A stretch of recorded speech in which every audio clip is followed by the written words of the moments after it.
this week we're covering a really important aspect of our space training as yogis and meditators and folks on our chakra journey into higher spiritual realms and ways of being and increasing our mental health and vibration.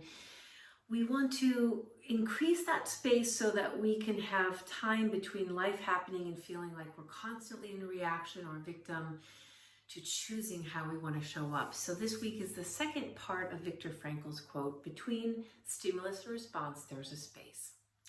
And in that space is our power to choose our response.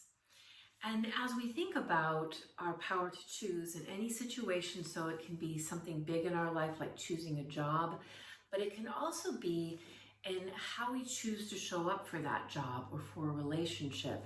So I begin this Dharma talk with the compass and walking around the room with the compass and saying the only way for this compass to work to help locate me is if I stand very still.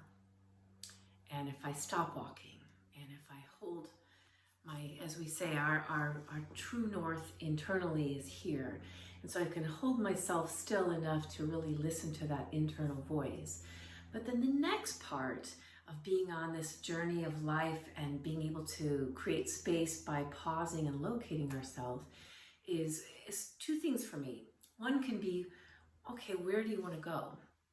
And the second one can be, okay, how do you want to travel on this path? Like, how would you like to get there? And so in that analogy, in the second part of the quote, we talk about sankalpa, the power of intention, setting an intention, a vow or promise to yourself is really to set something inside you that gives you clarity. Either this is where I want to go, this is my intention, or this is the way I would like to travel through this chapter of my life. This is my intention.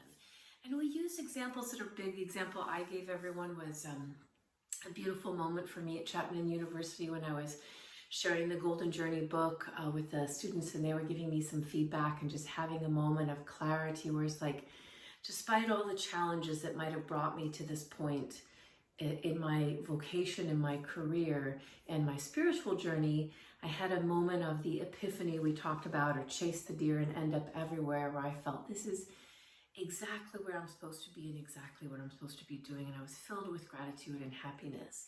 And that was really part of me looking back and saying, like, I am very clear about my intention for what I do and how I do it. And then the other part that I was giving the example of, could be our friend Troy in the book who is surfing, or any of us in our daily lives when we're doing something and we realize we're more focused on the doing rather than what's underneath the doing, which again, if we get clarity around the intention, why am I surfing? I'm surfing because I want to be in nature, and I'm surfing because I want to just catch a few waves and have a joyful day. And so then that helps me get past the other part, which could be sometimes it's crowded, it's not the best weather condition, it's, this is just a metaphor for life. So join me today in our really powerful teachings about how we choose power by choosing our response and using our own self-power by being very clear about what it is that we want and letting that clarity help us navigate our way through this one beautiful, precious life.